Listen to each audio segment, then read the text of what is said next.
guys, magandang hapon po, good afternoon. Ang oras ngayon ay alas 2:30 in punto ng hapon. Kainitan, pero maraming ulap sa Papawirin. Nagbabadyang umulan mamayang gabi dahil sa lawak ng ulap. Halos maulap ang Papawirin. Mainit po ang sikat ng araw. Ngayon po ay ang episode na to ay magbabalsa ako ng yung tatamnan ko ng mais. Yung una nun pinatumba ko gamit yung balsa, yung mataas na damo. Tapos pinarostrilyo ko yung balsa naming malaki. Ngayon po ito binabalsa namin ng Dimano, yung gamit namin yung traktora para makuha yung namatay na damo. Parang sa gayon ay pagdating ng pagka pinabalsa ko uli, siguradong magandang kalalabasan ng rostrilyo. Kasi po pag nagpa-rostrilyo kayo, maraming damo, hindi ganong kakain yung mga talim ng balsa o yung rostrilyo, yung 10 blade. Kaya kailangan na walang ganong damo. Kaya ito, last ko na lang itong pagbabalsa ng traktora namin. Nagamit yung improvised namin balsa. Tapos bukas o kinabukasan balsa ko na sa 10 talim ng rostrilyo.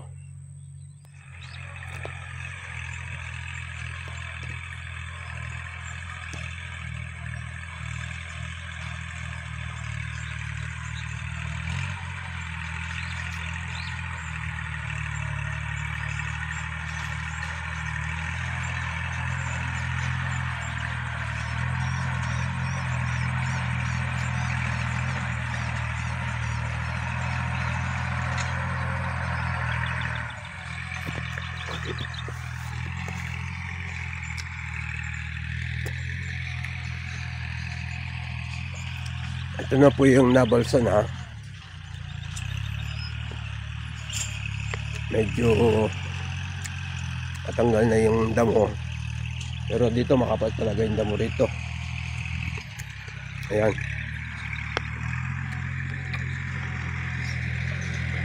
Kaya kailangan na maano ng balsa para yun dami.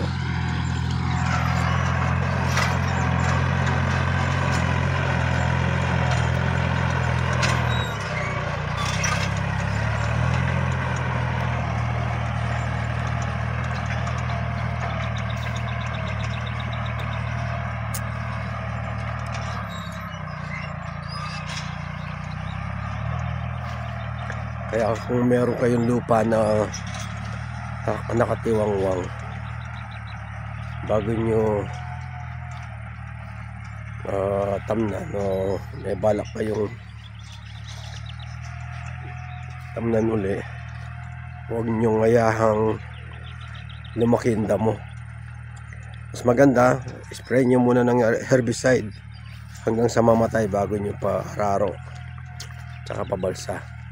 Ito, dahil sa tuloy-tuloy na pag-ulan noon, gusto ko man na magbomba ng herbicide. Umuulan, hindi pwede, sayang lang yung gamot.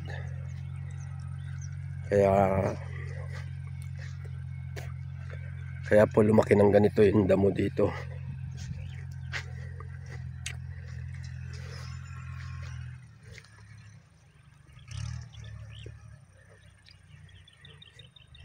Kapag na-rostrilyo na ito, siguro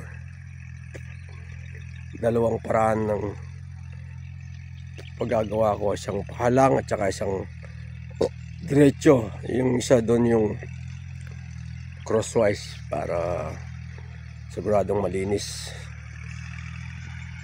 Kasi kung isang paraan lang, baka hindi malinis masyado. Tingnan yung damo. Kaya sinasalak ng yung balsa. Kung balsa ng kalabaw ang gagawin mo rito, tatagalan ka. Kaya buti na lang nakapagpagawa kami ng balsa. Ayan, modified na balsa gamit ang traktora. Ayun, pwede mo siyang iangat, pwede mo siyang ibaba.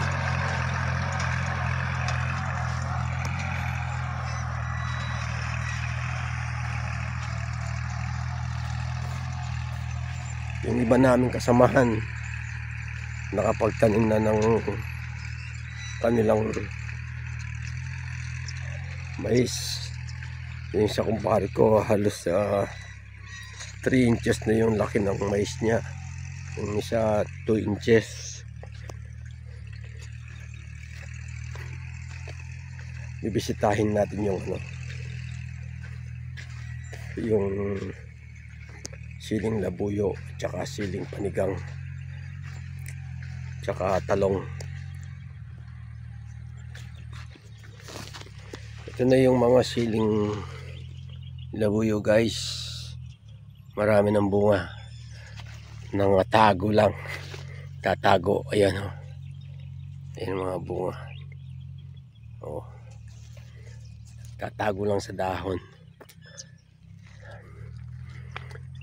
Dito malalaki yung puno ng siling labuyo. Pagdating doon medyo maliliit. Nilagyan ng tali ni kuya para hindi raw matumba.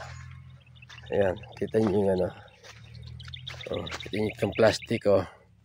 Ito yan, plastic, para hindi nga naman matumba. Nasa loob ng mga bunga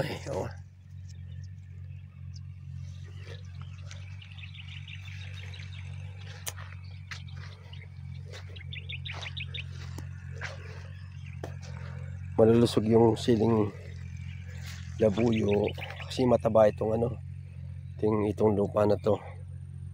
Naalala ko pa nung tanim ako ng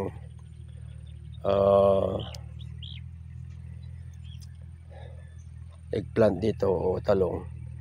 Ito pilapil ito kaya mataas ang mataba ang lupa. Itong mga bagong sibol naman na eggplant, ito dalawin natin guys. Ito naman po yung mga bagong sibol na eggplant. Ito po ay nung nakarang tagulan halos mamatay din itong mga eggplant na to. Ngayon ang daming bulaklak, maluguan, maraming ibubunga ito. Yan maraming bulaklak, ganda. 1, 2, 3, 4, 5, 6, 6 na dayos lang pero napakaganda. Merong saker ito. Nasaker ito kasi yung tignan natin kung saan kinain, binutas.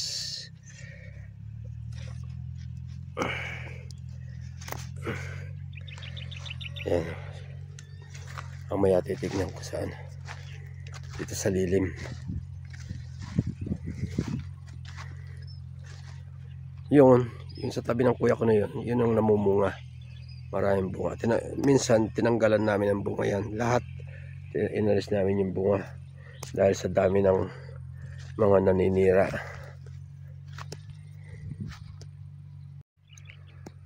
Siyempre dapat meron din akong picture sa mga talong. Ayan ang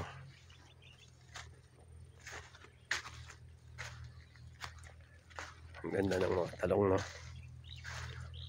Medyo ayan, sumikat ng mainit ang araw. Sisilong muna ako dito sa ilalim ng puno ng saging. Napakainit. Tinutumbok ko yung aking mga papaya, yung magandang papaya na bilog ang bunga, na napakakinis ng balat. Ayan. Ayan. Ayan ang aking mga papaya.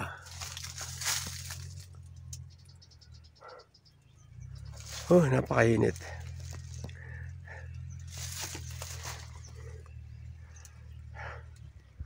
Buti na lang marami akong saging dito. Meron kang pagtataguan.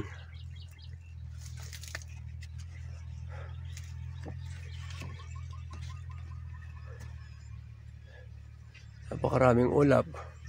Kaya lang hindi pa natsitsyempo sa tapat ng araw. Kaya mainit ang sikat ng araw. Ang oras po ngayon ay alas 3 ng hapon. Ito naman yung tataniman namin ng kalabasa. Ito, malapit sa pagitan ng mga talong na yan, tsaka yung siling panigang at talong, yung namumungang talong. Si kuya nakapagtanim na dito ng mga ilang linya ng kalabasa. Ayan po, may tanim na yan. Nakapagtanim na si kuya dyan.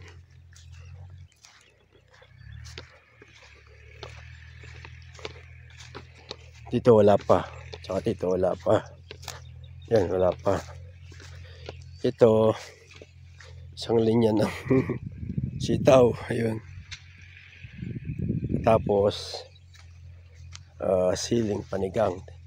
Ito, na-applyan ng abono ni kuya, synthetic fertilizer, yung complete triple 14. Ito po yung mga namumunga ng mga talong.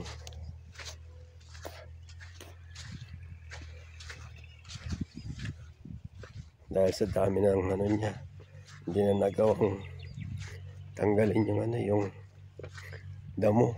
Dati ang dinis nito. Ay ko.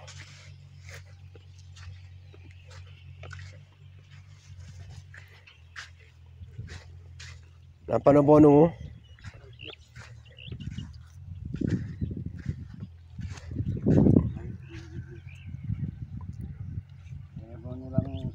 Ganun muna yung may natapangan. Kuha dito kung kayo mo.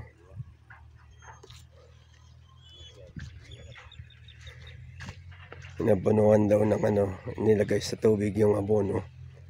Siguro konti lang yung abonong nilagay, kaya hindi ganang tumalab.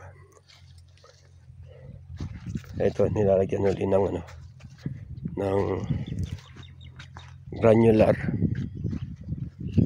synthetic fertilizer, yung triple 14.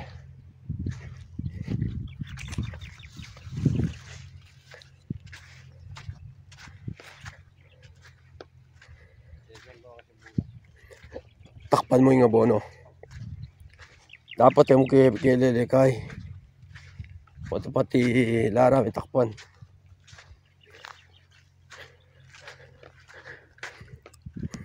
Ito chip, naalala mo yung saging na kinuha ko dun sa inupahang bahay mo?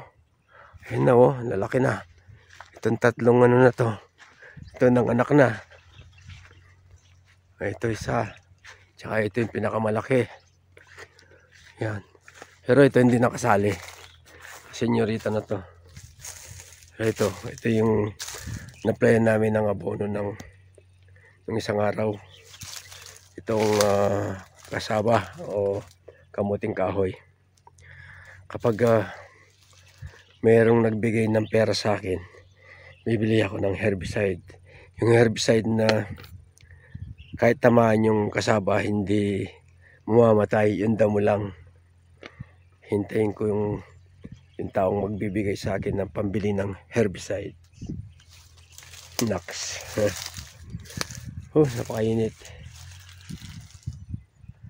Ayan. Ito po kasing saging na to, memorable tong saging na to eh. Yung kaibigan naming naging chief of police sa aming municipal Porac, munisipyo ng Porac. Itong saging na to, nangupahan siya sa tabi ng aking bahay. Ngayon, nagtanim sila ng saging. Malalaki ang bunga. Tsaka napakahaba ng ng tawag doon. Nanganak siya ganito. Yan, may suli siyang ganito. Sabi ko, Chip, ihingi ako ng suli ng saging. Tatanim ko sa bukid. Kaya ito na ang kinalabasan, no? Ang ganda ng bulas ng saging.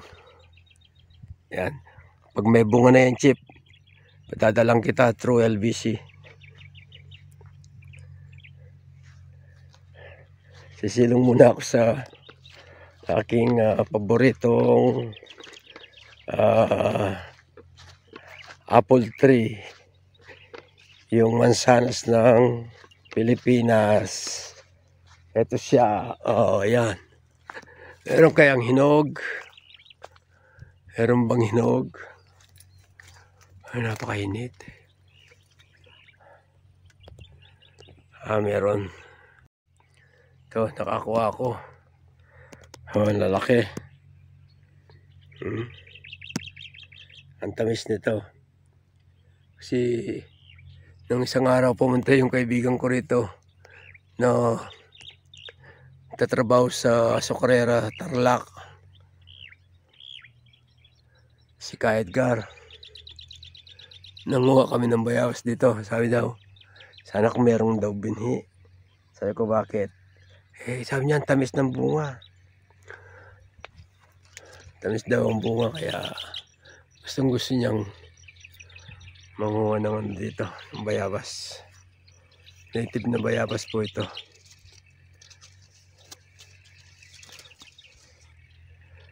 Ayan, ito, dalawa malalaki.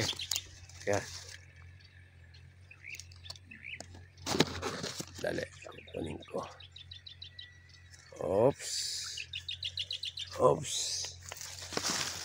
Ayan. Abutan natin. Yeah. Ang hirap ng matangkad. Hindi mo abot yung ano.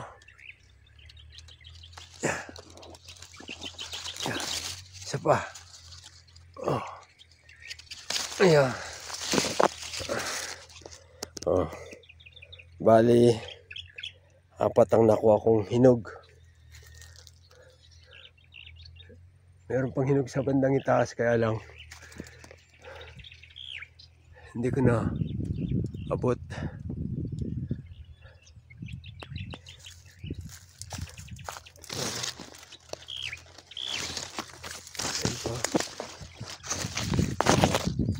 Titira ko na lang kay Ka Edgar ito pagpunta niya rito. So maraming bunga yung yung tinanggalan namin ng bunga nung isang araw. Ngayon marami na naman bunga yung bunga tsaka bulaklak itong eggplant. Ngayon tinatanggalan ni Kuya ng damo. Kaya lang daw sa dami hindi niya kayang linisin, no? Kaunti lang nalinis niya. Sabi ko, subukan mong sprayan ng bumili ako ng herbicide na clear out.